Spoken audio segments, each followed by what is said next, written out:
La SAED vous offre le journal du salon. L'ANCAR vous offre le journal du salon. La Banque agricole vous offre le journal du salon.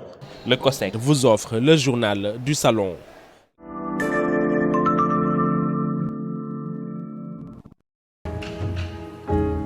L'ANCAR, Agence nationale de conseil agricole et rural, a été créée le 17 mars 1997 par l'État du Sénégal. L'agence, qui a son siège à Dakar, est dotée d'un conseil d'administration composé de représentants de l'État, des organisations des producteurs, des collectivités locales et du secteur privé.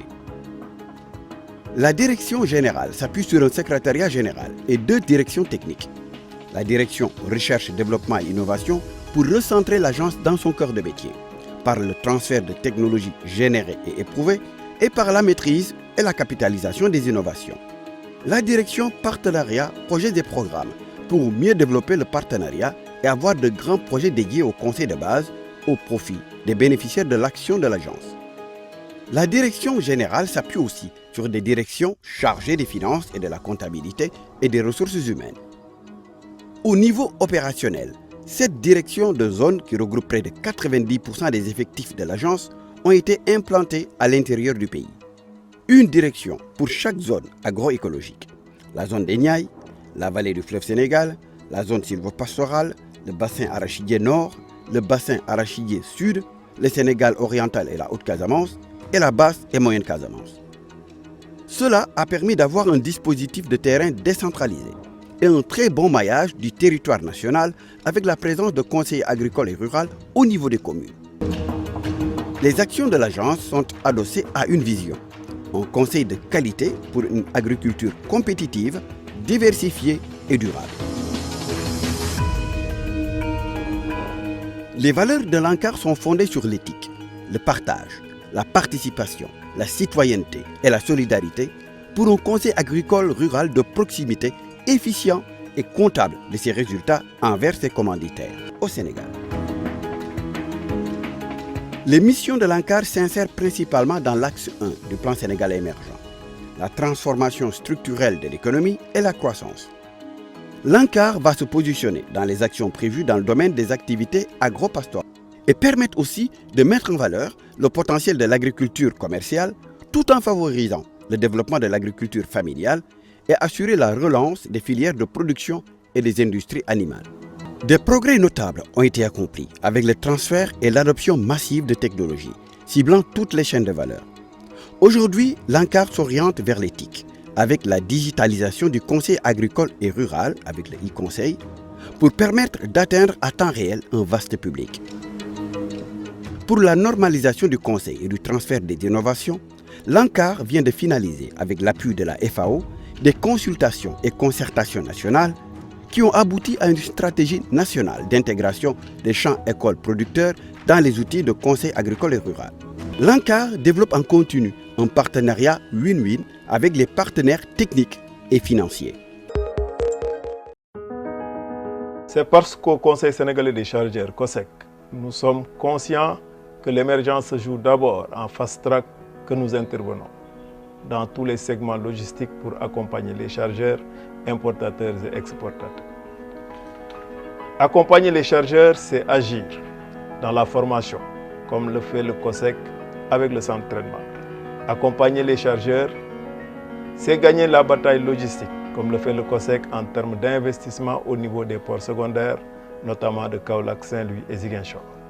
Accompagner les chargeurs, c'est agir partout au Sénégal, comme le fait le COSEC, partenaire des 14 chambres consulaires du pays. Accompagner les chargeurs, c'est agir dans le transport maritime. C'est pourquoi d'ailleurs le COSEC, avec notre armement national COSAMA, a su aider à trouver des réponses logistiques pour traduire par exemple depuis 2018 la décision de l'État de faire passer les exportations de noix d'anacarde à partir des ports de Ziguinchor. De 56 tonnes en 2017, nous avons pu faire plus de 32 000 tonnes de noix d'anacarde exportées via le port de Ziguinchor avec des navires COSAM. À mi-juillet 2019, déjà, nous sommes à plus de 36 000 tonnes, dépassant le record de 2018 pour, Inch'Allah, culminer à plus de 55 000 tonnes à la fin de la campagne 2019. En clair, Le challenge, c'est de multiplier en 2 ans par 1000, je dis bien par 1000, le tonnage de 2017. C'est possible parce que l'impossible n'est pas sénégalais. Ensemble, c'est possible.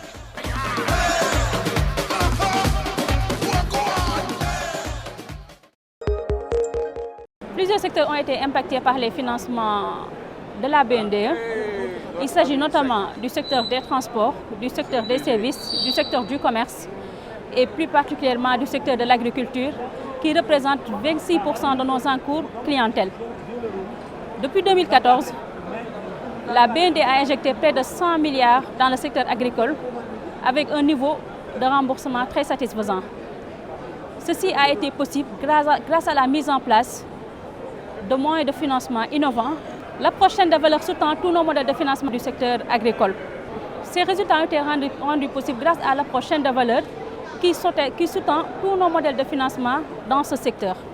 Aujourd'hui, la stratégie de la BND repose sur les opportunités d'investissement et de création d'emplois dans tous les maillons de la chaîne de valeur agricole. Au-delà de ces réalisations quantitatives, l'intervention de la BND a aussi été marquée par la mise en place de la plateforme de commercialisation du riz blanc qui permet aujourd'hui au riz blanc, au riz local, au riz de la vallée, au riz local de se commercialiser, de se vendre sans problème. Aujourd'hui, les riziers n'ont plus de problème de commercialisation grâce à cette plateforme. Nous avons aussi mis en place la plateforme de commercialisation de l'arachide autour de la Sonacos, donc par approche trivale, OPS, Sonacos et producteurs. Nos interventions aussi ont suscité la confiance des bailleurs de fonds qui nous ont octroyé, dont la Banque africaine de développement, qui nous a octroyé une ligne de financement de 22 500 000 euros pour le financement des PME, PMI agricoles. Elle nous a aussi valu la confiance de la BOAD qui nous octroie chaque année une ligne de financement de 10 milliards pour soutenir le secteur arachidier. C'est parce qu'au Conseil sénégalais des chargeurs, COSEC, nous sommes conscients que l'émergence se joue d'abord en fast-track que nous intervenons dans tous les segments logistiques pour accompagner les chargeurs, importateurs et exportateurs. Accompagner les chargeurs, c'est agir dans la formation, comme le fait le COSEC avec le centre de traitement. Accompagner les chargeurs, c'est gagner la bataille logistique, comme le fait le COSEC en termes d'investissement au niveau des ports secondaires, notamment de Kaolack, Saint-Louis et Ziguinchor. Accompagner les chargeurs, c'est agir partout au Sénégal, comme le fait le COSEC, partenaire des 14 chambres consulaires du pays. Accompagner les chargeurs, c'est agir dans le transport maritime. C'est pourquoi d'ailleurs le COSEC, avec notre armement national COSAMA, a su aider à trouver des réponses logistiques pour traduire par exemple depuis 2018 la décision de l'État de faire passer les exportations de noix d'anacarde à partir des ports de Ziguinchor. De 56 tonnes en 2017, nous avons pu faire plus de 32 000 tonnes de noix d'anacarde exportées via le port de Ziguinchor avec des navires COSAMA. À mi-juillet 2019, déjà, nous sommes à plus de 36 000 tonnes, dépassant le record de 2018 pour, Inch'Allah, culminer à plus de 55 000 tonnes à la fin de la campagne 2019. En clair, le challenge, c'est de multiplier en 2 ans par 1000, je dis bien par 1000, le tonnage de 2017. C'est possible parce que l'impossible n'est pas sénégalais. Ensemble, c'est possible avec les Lions du Sénégal, le COSEC, ensemble avec le peuple sénégalais pour une large victoire des Lions du Sénégal.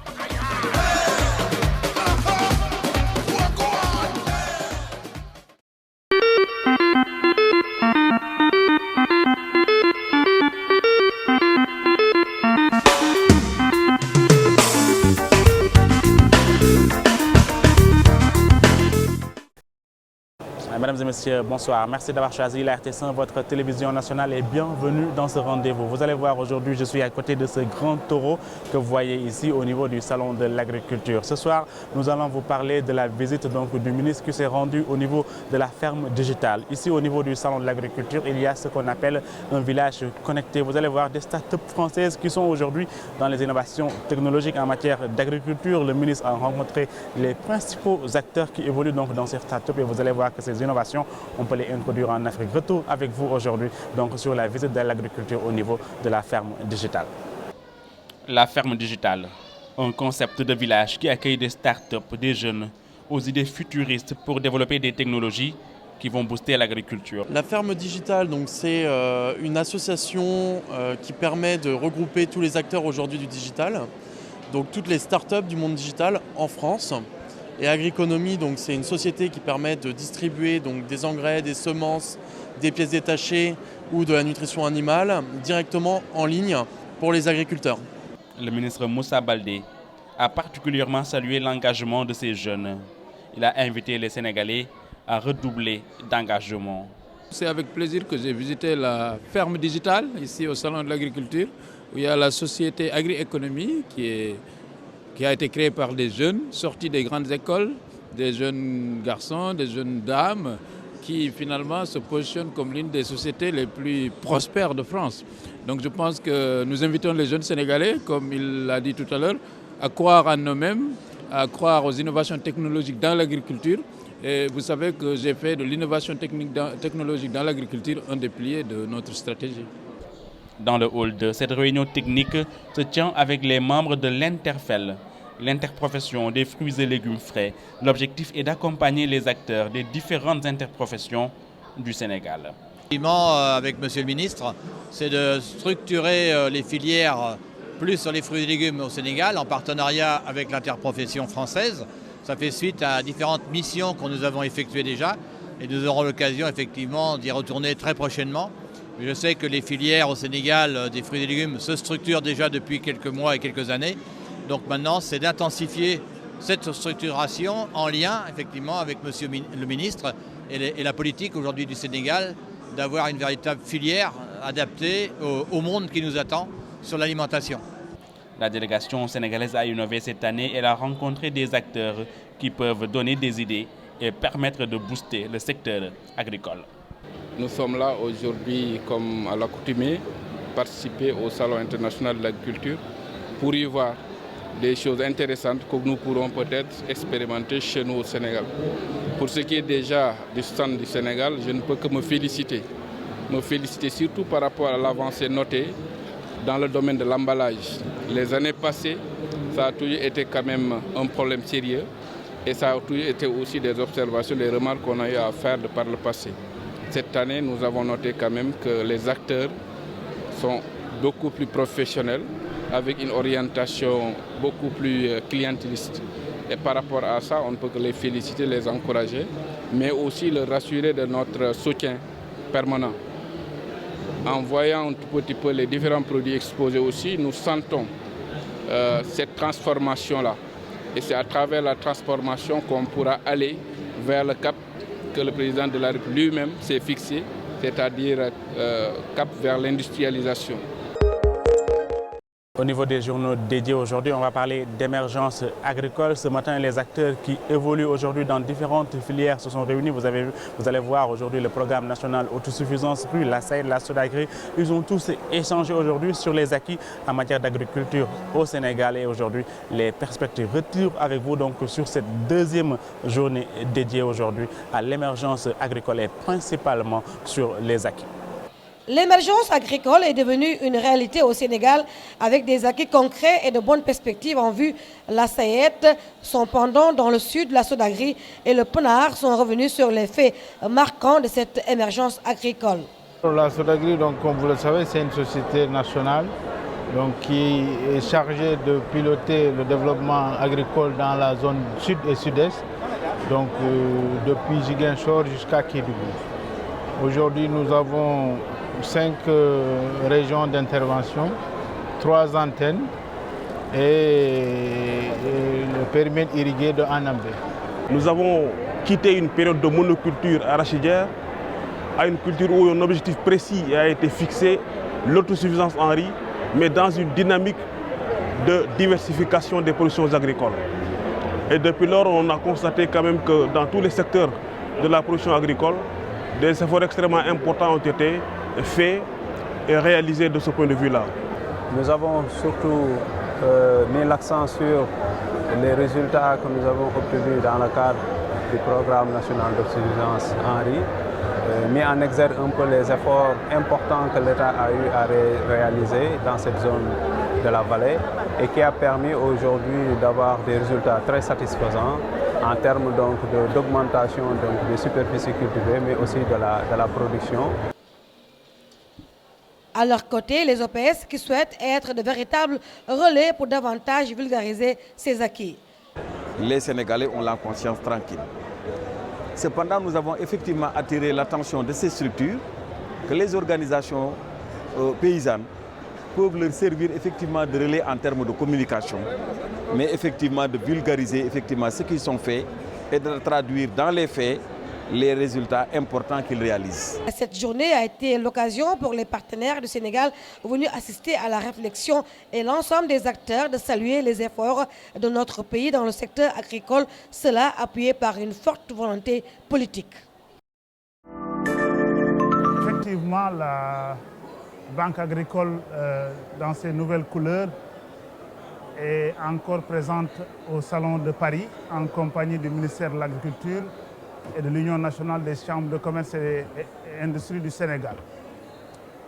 Il faut le dire, cette appellation est nouvelle puisqu'il y a un an, nous étions encore Caisse nationale de crédit agricole du Sénégal. Donc c'est une bonne opportunité pour nous de recommuniquer encore avec nos partenaires et de partager avec l'ensemble de nos clients, de nos partenaires, des institutionnels, ce nouveau nom que nous avons choisi en 2019 pour en tout cas traduire notre ancrage dans le secteur agricole, mais aussi en tant que banque ouverte au nouveau secteur de l'économie.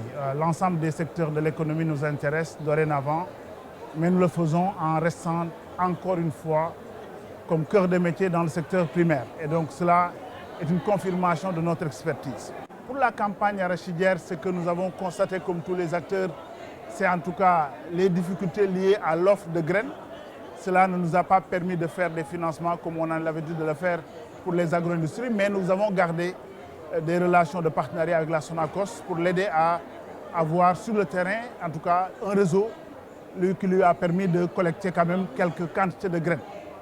Mais nous avons été actifs sur l'exportation et nous pensons qu'aujourd'hui, la priorité doit être de mise sur les semences. Nous avons accompagné les opérateurs semenciers à préserver le stock et le capital semencier qui nous permettront de rentrer en campagne 2020 et d'espérer avoir non plus 1 500 000 tonnes, mais 3 millions de tonnes, c'est ce que nous espérons. Dans votre rubrique découverte aujourd'hui, on va vous parler d'une race de moutons qui était menacée il y a quelques années, mais grâce à la détermination des éleveurs français, vous allez voir que le bleu du Maine a retrouvé toute sa place en France. Ici, donc au niveau du salon de l'agriculture, les gens viennent tout simplement regarder cet animal. C'est une race de moutons qui est très très grande. Donc vous allez voir aujourd'hui le bleu du Maine qui fait aujourd'hui la fierté de l'élevage français. Le bleu du Maine est une race de moutons originaire de la région du Maine-Anjou.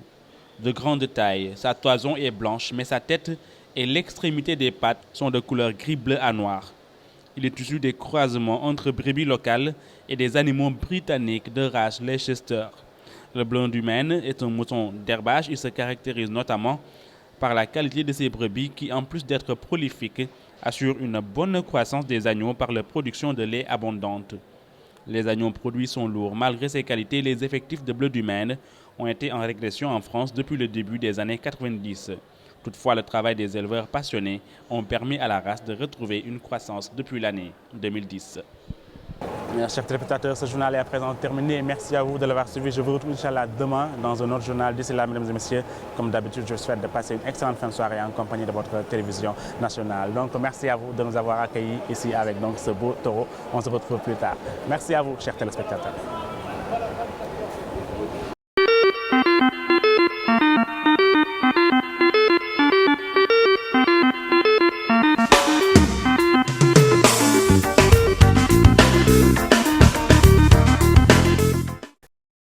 La SAED vous a offert le journal du salon.